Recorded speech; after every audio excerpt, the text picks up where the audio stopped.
یہ بات تو ہم میں سے ہر ایک جانتا ہے کہ ہر بندہ وہ کامیابی چاہتا ہے، وہ فلاح پانا چاہتا ہے۔ دنیا کی کامیابی اس پر ذرا زیادہ نظر ہوتی ہے، اور جو آخرت کی کامیابی ہے ہر مومن، ہر ایمان والا اس کا متمنی ہوتا ہے۔ تو وہ کامیابی، وہ کامرانی، وہ فلاح کیسے نصیب ہوگی، کن کو ملے گی؟ اللہ تعالیٰ نے وہ صفات بیان فرما دی کہ جس سے ایک ایمان والے کو، مومن کو دنیا اور آخرت کی کامیابی نصیب ہو جائے۔ میری اور آپ کی ماں، بلکہ سارے مومنوں کی ماں حضرت عائشہ رضی اللہ تعالی عنہا، ان سے سوال کیا گیا، پوچھا گیا کہ ماں بتائیے گا کیف کان خلق رسول اللہ صلی اللہ علیہ وسلم، کہ آپ کا اخلاق کیسا تھا؟ رسول اللہ صلی اللہ علیہ وسلم خلق کے لحاظ سے کیسے تھے؟ اور آپ کا اخلاق تو ہر ایک جانتا ہے، میں اور آپ کیا جانیں۔ جو اس وقت نبی اکرم صلی اللہ علیہ وسلم کے دشمن تھے، وہ بھی آپ کے اچھے اخلاق کے معترف تھے، اعتراف کرنے والے تھے۔ اتنا عمدہ اخلاق محمد مصطفیٰ صلی اللہ علیہ وسلم کا، لیکن اس کے باوجود آپ دعا مانگا کرتے تھے، اللہم کما حسنت خلقی فحسن خلقی، اے اللہ جیسے تو نے تخلیق میں مجھے عمدہ بنایا ہے، میری بناوٹ میں مجھے حسن عطا کیا ہے، میری تخلیق میں خوبصورتی تو نے مجھے عطا کی ہے، اے اللہ میں تجھ سے یہ درخواست کرتا ہوں حسن خلقی، میرا اخلاق بھی اچھا بنا دے، میرے اخلاق کو بھی عمدہ اخلاق کے مالک، عمدہ اخلاق والے، جن کے اخلاق کا اعتراف دشمن بھی کریں، لیکن اس کے باوجود دعا کیا مانگتے؟ حسن خلقی، اے اللہ میرے اخلاق کو، میرے خلق کو اللہ اچھا بنا دے، خوبصورت بنا دے۔ تو ایک مومن بندہ بھی اچھے اخلاق والا ہوتا ہے۔ کل قیامت والے دن حدیث کے اندر آتا ہے، نبی اکرم صلی اللہ علیہ وسلم نے فرمایا، جو اعمال قیامت کے دن ترازو کے اندر وزنی ہوں گے، جن کا وزن ہوگا سب سے زیادہ، ان اعمال میں سے سب سے زیادہ جو وزنی عمل ہوگا وہ اچھا اخلاق ہوگا۔ تو نبی اکرم صلی اللہ علیہ وسلم کے اخلاق کے متعلق میری اور آپ کی اماں جان سیدہ عائشہ رضی اللہ تعالی عنہا سے پوچھا گیا کہ آپ کا اخلاق کیسا تھا، آپ کا خلق کیسا تھا؟ تو ماں نے بڑا خوبصورت جواب دیا، کہنے لگی کان خلق رسول اللہ صلی اللہ علیہ وسلم القرآن، رسول اللہ صلی اللہ علیہ وسلم کے اخلاق کے متعلق سوال کرنے والوں، پوچھنے والوں کہ آپ کا اخلاق کیسا تھا، کہتی ہیں آپ کا اخلاق القرآن، وہ تو قرآن تھا۔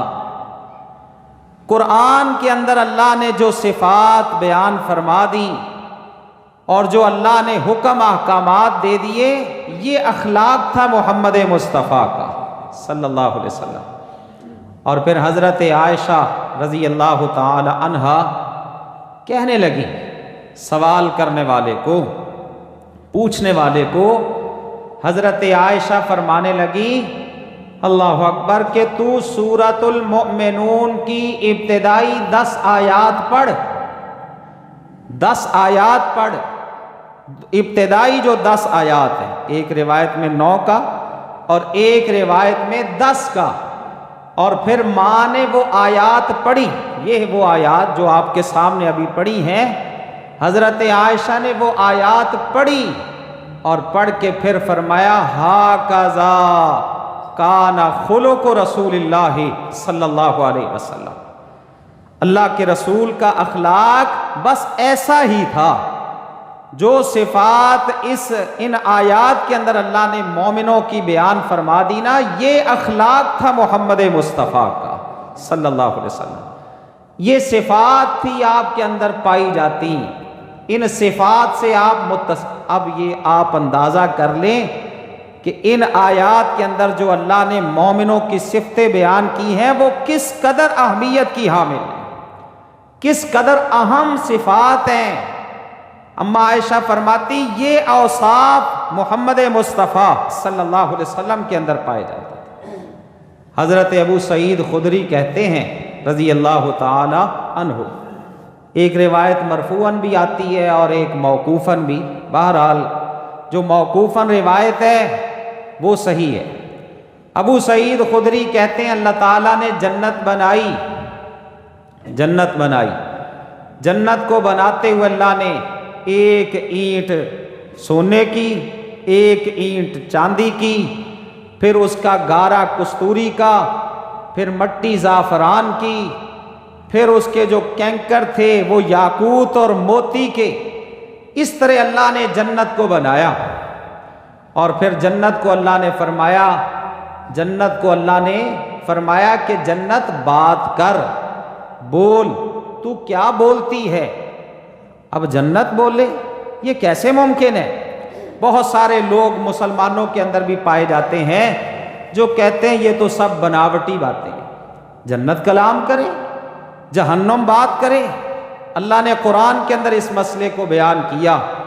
جب اللہ جہنمیوں کو جہنم میں پھینکے گا، اللہ اکبر، جہنم کے اندر ان کو پھینک دیا جائے گا، پھر اللہ جہنم کو مخاطب ہوگا اور فرمائے گا اللہ یوم نقول لجہنم هل امتلأت وتقول هل من مزید. اللہ کہتے ہم کہیں گے جہنم کو هل امتلأت، اے جہنم تو کیا بھر گئی ہے؟ میں نے مجرموں کو، باغیوں کو، نافرمانوں کو تیرے اندر پھینک دیا، کیا تو بھر گئی ہے؟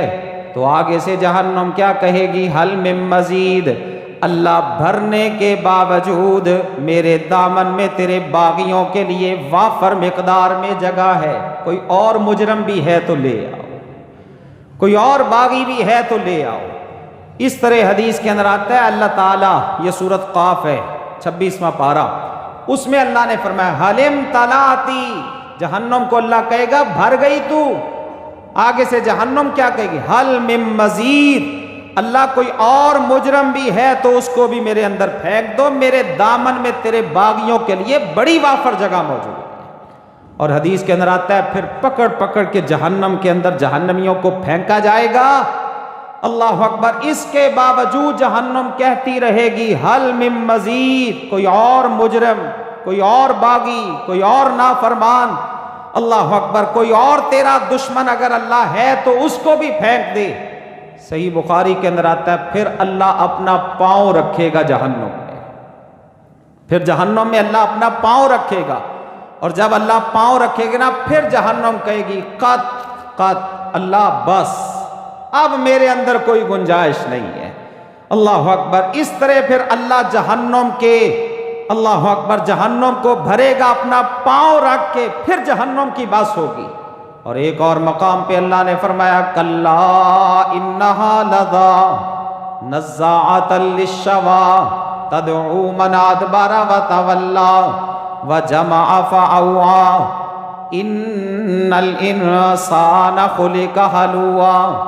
اللہ فرماتے ہیں وہ شولوں والی آگ، انہا لظی، شولوں والی آگ، نزاعۃ للشوی، جو چمڑی کو ادھیڑ کے رکھ دے گی، تدعو من ادبر وتولی، وہ قیامت کے دن جہنم پکار پکار کر آوازیں دے دے کے بلا بلا کے مجرموں کو کہے گی آؤ میرے اندر، آج میں تمہیں بتاتی۔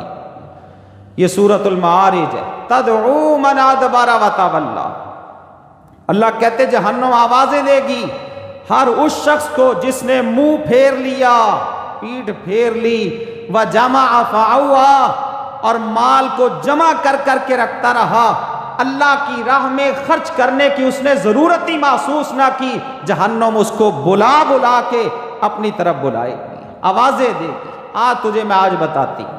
تو جہنم کا بولنا یہ اللہ کی قدرت کے ساتھ ہے، جنت کا بات کرنا تو نبی اکرم حضرت ابو سعید خدری فرماتے ہیں جب اللہ نے جنت کو بلا لیا تو جنت بنا لیا، اور اس کے بعد اللہ نے فرمایا جنت بات کر، کیا بات کرتی ہے؟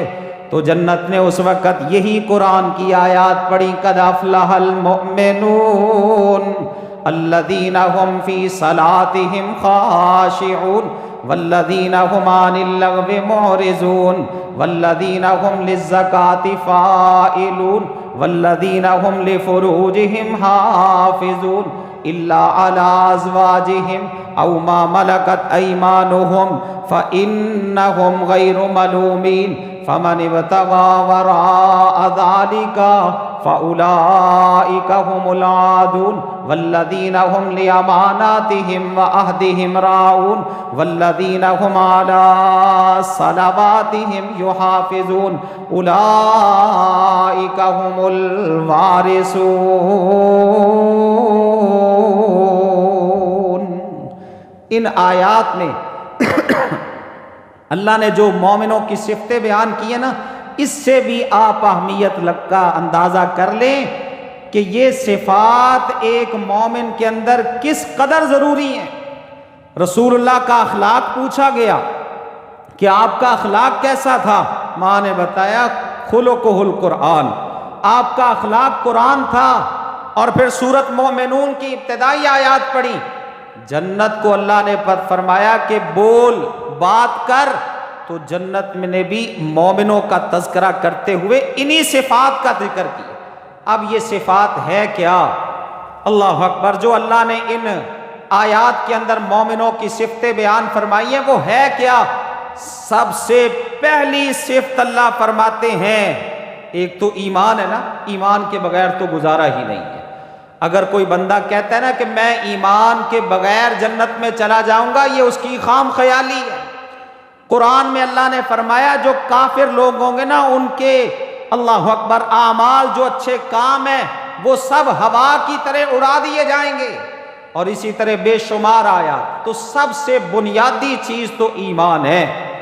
اگر ایمان درست ہوگا تو تب آگے نیک عمل کام آئیں گے، اور اگر ایمان ہی درست نہ ہوا، ایمان کے اندر ہی خرابی ہوئی، ایمان کے اندر ہی ملاوٹ ہوئی، ایمان کے لحاظ سے ہی بندہ ڈاما ڈول ہوا، تو نیک اعمال کام نہیں آئیں گے، پھر نیک اعمال کی کوئی حیثیت نہیں ہوگی۔ تو اللہ نے فرمایا قد افلح المؤمنون، مومن فلاح پا گئے، کامیاب ہو گئے ایمان والے۔ اللہ جی وہ کون سے ایمان والے ہیں جو کامیاب ہو گئے، فلاح پا گئے؟ فرمایا الذین هم فی صلاتهم خاشعون، وہ مومن کامیاب ہو گئے جو اپنی نمازوں میں خشوع کو اختیار کرتے، اپنی نماز پڑھتے ہیں، نمازی ہیں، نماز کو ادا کرنے والے ہیں، لیکن نماز پڑھتے ہوئے خشوع خضوع کے ساتھ نماز پڑھتے ہیں۔ اب ہم اپنی نمازوں کا ذرا اندازہ کر لیں کہ کیا ہماری نمازیں خشوع خضوع والی ہیں؟ اللہ اکبر، جب ہم اللہ اکبر کہہ کے نماز شروع کرتے ہیں اس کے بعد کچھ پتہ نہیں ہوتا کیا پڑھ رہے ہیں۔ اللہ اکبر، کیا اللہ سے باتیں کر رہے ہیں، میں نے رکوع میں کیا کہا ہے، میں سجدے میں کیا کرتا ہوں، اللہ اکبر میں نے قوما میں کیا پڑھا ہے، میں نے تشہد میں، کوئی پتہ نہیں۔ اسی وقت پتہ چلتا ہے جب سلام پھیر لیتا ہے، السلام علیکم ورحمۃ اللہ، السلام علیکم ورحمۃ اللہ، اس وقت اس کو پتہ چلتا ہے کہ میں نے نماز پڑھ لی ہے، میں نماز سے فارغ ہو گیا ہوں، اب ساری نماز میں اس کو پتہ ہی نہیں، بس روٹین ورک ہے۔ اللہ اکبر، جو لوگ نماز نہیں پڑھتے وہ تو گئے نا، جو نماز پڑھتے ہیں ان کی نمازیں، یعنی ہماری نمازیں خشوع خضوع سے خالی نمازیں ہیں، خشوع خضوع سے خالی نمازیں ہیں۔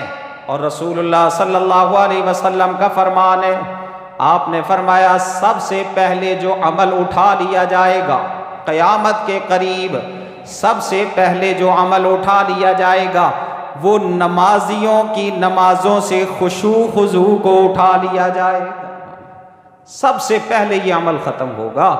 اور ایک حدیث میں آتا ہے، آپ نے فرمایا سب سے پہلے خشوع خضوع یہ نمازوں سے خالی ہو جائے گا، اللہ اکبر، نمازیں اس سے خالی ہوں گی، اور سب سے آخر میں جو عمل اٹھایا جائے گا وہ نماز ہوگی، نماز ہوگی، نماز سب سے آخر میں جا کے یہ عمل اٹھا لیا جائے گا۔ اور آج دیکھ لیں، ایک صحابی نے تو بلکہ اس وقت کہا تھا، اللہ اکبر، کسی اپنے شاگرد کو، کسی سننے والے کو، کسی اپنے چاہنے والے کو، ذرا جا جامع مسجد میں جا اور جا کے نمازیوں کی نمازوں کو دیکھ، جتنے نماز پڑھنے والے ہوں گے سب کی نمازیں خشوع خضوع سے خالی، سب کی نمازیں خشوع خضوع سے خالی ہوں گی۔ اور آج ہماری نمازوں کی حالت بھی یہی ہے، ساری نماز شروع کرتے ہیں، اللہ اکبر کہہ کے ہاتھ باندھتے ہیں، داڑھی کے ساتھ کھیل رہے ہیں، کپڑوں کو درست کر رہے ہیں، کوئی اپنی انگلیوں کو چٹکا رہا ہے، اللہ اکبر، کوئی اپنے ناخن صاف کر رہا ہے، اور کوئی نماز پڑھتے ہوئے کبھی اوپر دیکھتا ہے، کبھی ادھر دیکھتا ہے، کبھی ادھر دیکھتا ہے۔ رسول اللہ صلی اللہ علیہ وسلم کا فرمان کیا ہے؟ آپ نے فرمایا یہ نماز کے اندر ادھر ادھر دیکھنا، ادھر ادھر دیکھنا نماز کے اندر، یہ شیطان کا نماز میں سے اپنے حصے کو اچک لینا ہے، یہ شیطان کی کاروائی ہے۔ اور حدیث کے اندر آتا ہے، رسول اللہ صلی اللہ علیہ وسلم نے فرمایا، آپ نے فرمایا جب اذان ہوتی نا، اذان، تو شیطان بھاگتا ہے، مسجد سے بھاگ جاتا ہے، اللہ اکبر، اور پھر جب اذان ختم ہوتی ہے پھر آ جاتا ہے، اور آ کے پھر وہاں مسجد کے اندر رہتا ہے، جب تکبیر شروع ہوتی ہے پھر شیطان بھاگ جاتا ہے، اور جب وہ بھاگتا ہے نا تکبیر کے بعد پھر دوبارہ آ جاتا ہے، اب نمازیوں کے دلوں میں وسوسے ڈالتا ہے، نمازیوں کے دلوں میں وسوسے ڈالتا ہے، اور اللہ اکبر، اور ان کو وسوسات کے ذریعے سے نماز سے غافل کرتا ہے، خشوع خضوع پہ حملہ کرتا ہے۔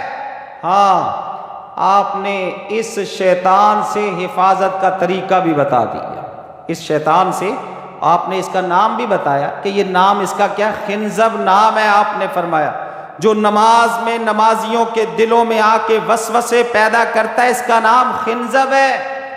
اور آپ نے فرمایا، جب ایک صحابی کہتے ہیں اللہ کے نبی صلی اللہ علیہ وسلم کو، یا رسول اللہ میں نماز پڑھتا ہوں تو نماز میں وسوسے بڑے آتے ہیں، ادھر ادھر توجہ بڑھی جاتی ہے، آپ نے فرمایا تو اعوذ باللہ پڑھا کر، اعوذ باللہ من الشیطان الرجیم پڑھ کے پھر آپ نے فرمایا اپنے بائیں جانب، یعنی جس طرف دل ہے، اور خشوع کا اصل جو مرکز ہے، اصل جو جگہ ہے وہ دل ہے، دل، آپ نے فرمایا اعوذ باللہ پڑھ کے 3 دفعہ تھو تھو کر، جیسے دم کرتے ہیں نا، دم، اس طرح آپ نے فرمایا 3 دفعہ تو کر لے گا، وہ جو شیطان تیرے اوپر حاوی ہو چکا ہے، تیرے اوپر حملہ کر رہا ہے، تجھے وسوسوں میں مبتلا کر رہا ہے، وہ بھاگ جائے گا، وہ بھاگ جائے گا۔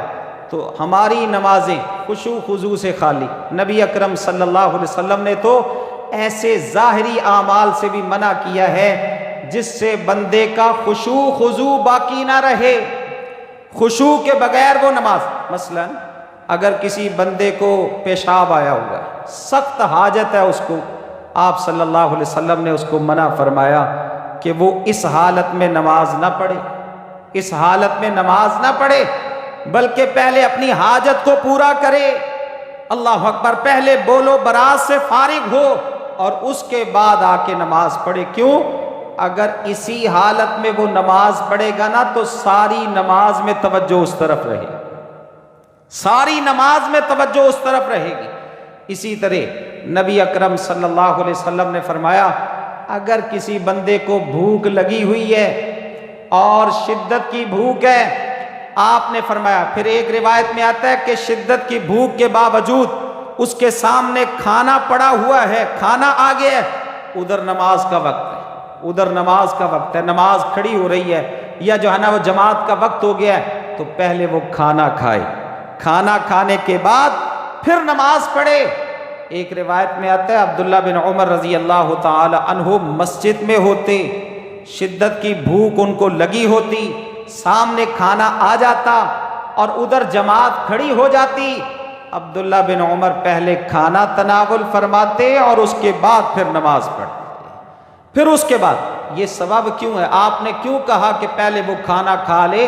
اس کی وجہ یہ ہے کہ اگر سخت بھوک کی حالت میں وہ نماز پڑھے گا نا تو پھر وہ ساری توجہ کھانے کی طرف ہوگی، اللہ اکبر، ساری توجہ جو ہے نا وہ اس طرف جو ہے وہ ہوگی اور خشوع خضوع سے خالی اس کی نماز ہوگی۔ اسی طرح اللہ اکبر، اگر کوئی بندہ نماز پڑھ رہا ہے اور نماز میں اس کو نیند آ رہی ہے، سخت نیند آ رہی ہے، اللہ اکبر، تو اس کے لیے بھی حکم یہ ہے کہ پھر وہ نماز نہ پڑھے۔ اگر سخت نیند آ رہی ہے نا، پتہ ہی نہیں ہے اس کو، اللہ اکبر، کہ میں جو ہے نا وہ سویا ہوا ہوں یا نماز پڑھ رہا ہوں، پھر نماز میں جو پڑھنا ہے اس کے متعلق بھی اس کو علم نہ ہو، تو وہ پہلے اپنی نیند کو پورا کر لے اور اس کے بعد وہ نماز پڑھے۔ یہ وہ ظاہری اسباب ہیں جس سے رسول اللہ صلی اللہ علیہ وسلم نے منع کیا کہ اس حالت میں نماز نہیں پڑھنی۔ اور اسی طرح میرے محترم بھائیوں، یہ کمزوری ہمارے اندر سب کے اندر ہے کہ ہم نماز میں ادھر ادھر بڑا دیکھتے ہیں۔ بہت سارے نمازی ایسے پائے جاتے ہیں نا جو نماز میں ادھر ادھر دیکھتے ہیں۔ آپ صلی اللہ علیہ وسلم نے اس سے بھی منع کیا، حتیٰ کہ آپ نے فرمایا اگر کوئی بندہ نماز کی حالت میں اوپر کی طرف دیکھتا ہے، آسمان کی طرف، تو خدشہ ہے کہ اللہ اس کی نگاہوں کو ہی چھین لے، اللہ اس کی نظروں کو ہی چھین لے، اس کی بصارت کو ہی چھین لے۔ اس لیے آپ نے منع کیا کہ نماز کی حالت میں اوپر نہیں دیکھنا، ادھر نہیں دیکھنا، ادھر نہیں دیکھنا، بالکل سیدھا متوجہ ہو۔ اور ایک روایت میں آتا ہے نبی اکرم صلی اللہ علیہ وسلم نے فرمایا اگر کوئی بندہ نماز پڑھ رہا ہے پوری توجہ کے ساتھ، انہماک کے ساتھ نماز پڑھ رہا ہے، تو اللہ بھی اس کی طرف متوجہ ہوتا ہے، اللہ بھی اس کی طرف متوجہ ہوتا ہے۔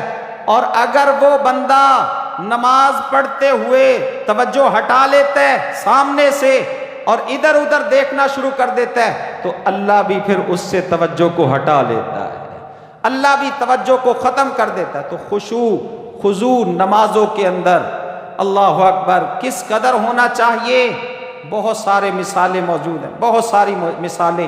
ایک روایت آتی ہے ایک جنگ میں نبی اکرم صلی اللہ علیہ وسلم نے ایک جگہ پہ پڑاؤ ڈالا۔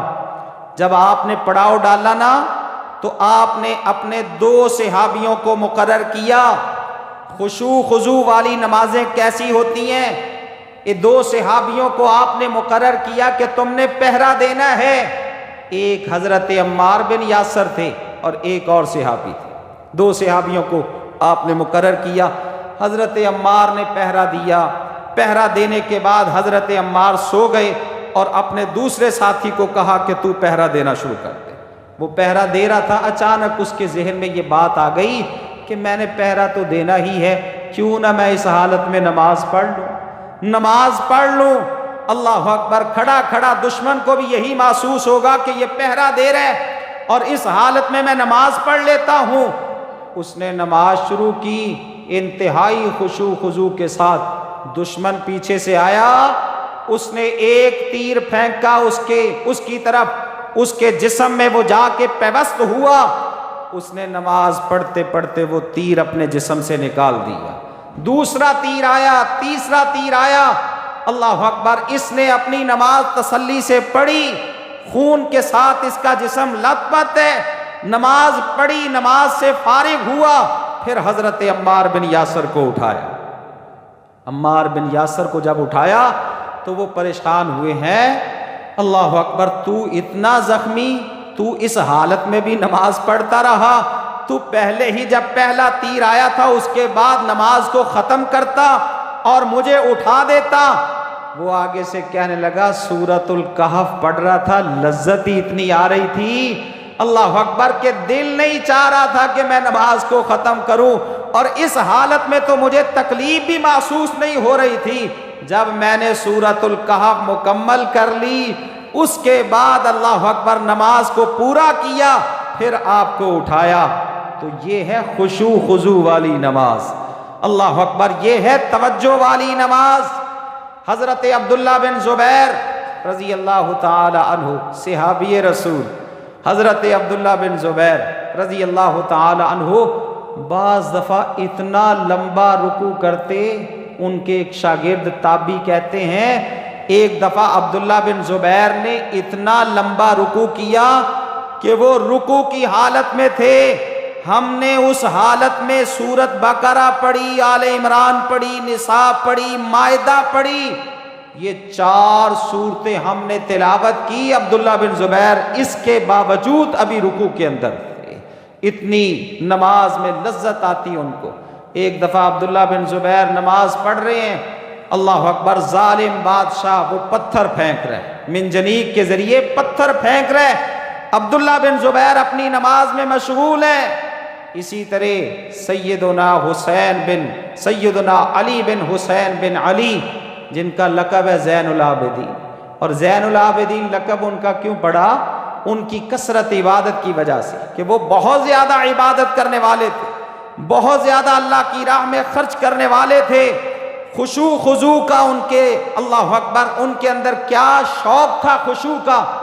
ایک دفعہ حضرت زین العابدین گئے حج کے لیے، جا کے جب لبیک اللہم لبیک یہ پکارنا، تلبیہ پڑھنا ہوتا ہے نا، تو حضرت زین العابدین پر کپ کپی طاری ہو گئی۔ کسی پوچھنے والے نے پوچھا کہ کیا معاملہ ہے، یہ لبیک اللہم لبیک کے الفاظ آپ کے منہ پہ نہیں آ رہے؟ وہ کہنے لگے صرف اس وجہ سے پریشان ہوں، میں کہوں لبیک اللہ تیرا بندہ حاضر ہے تو آگے سے جواب آ جائے لا لبیک، تیری حاضری قبول نہیں ہے، تیری حاضری مجھے منظور نہیں ہے، اس وجہ سے پریشان تھا کہ کہیں اللہ کی طرف سے یہ جواب نہ آ جائے۔ یہ ہے زین العابدین، اللہ اکبر، نماز پڑھتے اتنے خشوع کے ساتھ، اتنے اہتمام کے ساتھ۔ ایک دفعہ حضرت زین العابدین اپنے گھر میں نماز پڑھ رہے تھے، دوران نماز ان کے گھر میں آگ لگ گئی، اور اس آگ کی وجہ سے نقصان بھی ہوا۔ جب آگ کی وجہ سے نقصان ہوا، انہوں نے نماز مکمل کی، لوگ آئے، لوگوں نے کہا آپ نماز پڑھتے رہے، آپ کے گھر میں آگ لگی اور اس کی وجہ سے اتنا نقصان ہوا۔ کہنے لگے جہنم کی آگ نے دنیا کی آگ سے غافل کر دیا، مجھے پتہ ہی نہیں چلا کہ کب آگ لگی ہے اور کس قدر نقصان ہو چکا ہے۔ یہ ہوتی ہے نماز خشوع خضوع والی، اللہ اکبر، اہتمام کے ساتھ نماز پڑھنا۔ رسول اللہ صلی اللہ علیہ وسلم نے ایسے ہی لوگوں کو بشارت دی ہے۔ آپ نے فرمایا جو بندہ 5 نمازیں پڑھتا ہے، 5 نمازیں فرض نمازیں پڑھتا ہے، اللہ اکبر، اچھا وضو کرتا ہے اور اچھے رکوع کرتا ہے، اچھے انداز سے سجدے کرتا ہے، اور پھر پورے خشوع خضوع کے ساتھ نمازیں پڑھتا ہے، اللہ تعالیٰ نے عہد کیا ہے اس بندے کے بارے میں کہ اللہ اس کو معاف ضرور کرے گا، اللہ اس کی بخشش ضرور فرمائے گا، لیکن نماز خشوع والی ہو، نماز جو ہے وہ اہتمام والی ہو، نماز پورے انہماک کے ساتھ پڑھی جائے، پوری توجہ کے ساتھ پڑھی جائے، اور پوری دلچسپی کے ساتھ نماز پڑھی جائے۔ اللہ کیا فرماتے؟ مومن فلاح پا گئے، الذین هم فی صلاتہم خاشعون، وہ مومن فلاح پا گئے جو اپنی نمازوں میں خشوع اختیار کرتے ہیں۔ اور رسول اللہ صلی اللہ علیہ وسلم آپ کی دعاؤں میں سے ایک دعا یہ بھی تھی جو آپ رکوع میں پڑھا کرتے، ایک تو ہم نے سیکھی ہوئی نا بس سبحان ربی العظیم، یہاں تک کی سبحان ربی العظیم، کبھی آگے بڑھنے کی کوشش ہی نہیں کی، دنیا کے ہر کام میں آگے بڑھنے کی کوشش کرتے ہیں، دنیا کے ہر معاملے میں آگے نکلنے کی، لیکن بچپن سے بڑھاپے تک آخر تک بس یہی دعا یاد کرنی ہے، سبحان ربی العظیم، سبحان ربی الاعلیٰ۔ اس کے علاوہ رکوع کی بے شمار دعائیں، سجدے کی بے شمار دعائیں، لیکن مجھے پتہ ہی نہیں۔ تو نبی اکرم صلی اللہ علیہ وسلم رکوع کرتے تو آپ کی بہت ساری دعاؤں میں سے ایک دعا یہ تھی جو آپ رکوع میں پڑھا کرتے تھے، اللہم لک رکعت وبک آمنت ولک اسلمت انت ربی خشع لک سمعی وبصری ومخی وعظمی وعصبی۔ کیا ترجمہ اس کا؟ اللہم لک رکعت، اے اللہ تیرے لیے میں رکوع کرتا ہوں، وبک آمنت، تجھ پر میں ایمان لایا ہوں، وَلَكَ أَسْلَمْتُ، اللہ میں تیرا فرما بردار ہوں، انت ربی، تو میرا رب ہے۔ ایک حدیث میں یہ الفاظ بھی آتے ہیں اور ایک میں یہ الفاظ نہیں آتے انت ربی والے۔ اگلے الفاظ کیا ہیں؟ رسول اللہ یہ دعا پڑھتے، خشع لک سمعی، اللہ تیرے سامنے میرے کان بھی جھک گئے، بصری میری آنکھیں بھی جھک گئیں، مخی اللہ میرا دماغ بھی جو ہے وہ جھک گیا، اسی طرح عظمی میری ہڈیاں بھی جھک گئیں، اور عصبی میرے اعصاب میرے پٹھے بھی اللہ تیرے سامنے جھک گئے۔ رسول اللہ صلی اللہ علیہ وسلم یہ دعا پڑھتے تو خشوع خضوع کے ساتھ نماز پڑھنا، اہتمام کے ساتھ نماز پڑھنا، اللہ ایسے نمازی کی نماز کی طرف ہی متوجہ ہوتا ہے۔ نماز پڑھنے والوں کے بھی ابن قیم علیہ الرحمہ نے 5 درجے بیان کیے، 5 درجے بیان کیے ہیں نمازیوں کے، نماز پڑھنے والوں کے 5 درجے۔ ٹائم مجھے اجازت نہیں دیتا کہ میں اس کی تفصیل بیان کروں۔ ایک درجہ جو سب سے اونچا درجہ ہے، سب سے اونچا درجہ ہے ایک نمازیوں کی جو ہے نا وہ کا درجہ یہ ہے کہ وہ اپنے آپ پہ ظلم کر رہے ہوتے ہیں، اپنے آپ پہ نماز پڑھنے کے باوجود اپنے آپ پہ ظلم کرتے ہیں، نہ وضو اچھا کیا، نہ رکوع اچھے کیے، نہ سجدے اچھے کیے، بس اللہ اکبر کوے کی طرح آیا، ٹھونگے مار کے چلا گیا، پتہ ہی نہیں ہے کہ نماز کہاں پڑھی اور کس انداز سے پڑھی، ساری نماز میں وسوسے ہی وسوسے، ساری نماز میں دل جو ہے نا وہ کاروبار کی طرف ہی متوجہ رہا۔ اس طرح 5 درجے نمازیوں کے۔ یہ نمازی تو اپنے آپ پہ ظلم کر رہا ہے، نماز پڑھنے کے باوجود اپنے آپ پہ ظلم کر رہا ہے۔ سب سے بہترین درجہ نمازیوں کا کون سا ہے؟ جو نماز پڑھ کے اللہ کا قرب حاصل کرتے ہیں، وہ اللہ کے مقرب بنتے ہیں۔ اللہ اکبر، اللہ کے مقرب بندے نماز پڑھ کے اللہ کا قرب کس طرح حاصل کرتے ہیں؟ وہ نمازی جو وضو اچھا کرتا ہے، پھر اس کے بعد نماز کو اس کے وقت پہ ادا کرتا ہے، پھر پورے اہتمام کے ساتھ، اور ساری نماز میں اس کی کیفیت یہ رہتی ہے کہ وہ اپنے رب کو دیکھ رہا ہے، اپنے رب کو دیکھ۔ اور رسول اللہ صلی اللہ علیہ وسلم نے فرمایا تم اللہ کی عبادت ایسے کرو، تمہارا تصور یہ ہونا چاہیے، تمہارا ذہن یہ ہونا چاہیے کہ تم اپنے رب کو دیکھ رہے ہو، اور اگر تمہاری یہ کیفیت نہ بن پائے تو کم از کم اتنی کیفیت ضرور بن جائے کہ تمہارا رب تمہیں دیکھ رہا ہے۔ اللہ اکبر، یہ درجہ تو ہم میں سے میرا خیال کسی کا نہیں ہوگا، ہم تو ایک روٹین ورک سے کام کرتے ہیں، بس نماز پڑھنی ہے۔ اللہ اکبر، ساری نماز میں پتہ ہی نہیں ہوتا کہ ہم نے نماز میں پڑھا کیا ہے۔ اللہ اکبر، کہاں کھڑے تھے، سجدہ کیسا تھا، رکوع کیسا تھا، وسوسوں کا شکار رہتے ہیں۔ اللہ کے مقرب بندوں میں شامل ہونے کے لیے خشوع خضوع کا اہتمام کریں، خشوع والی نمازیں ادا کریں۔ اللہ ہم کو اس کی توفیق عطا فرما دے، اور ہماری نمازوں کو اللہ اپنی بارگاہ میں قبول فرما لے۔ باقی صفات انشاءاللہ آئندہ، وما علیہ الا اللہ۔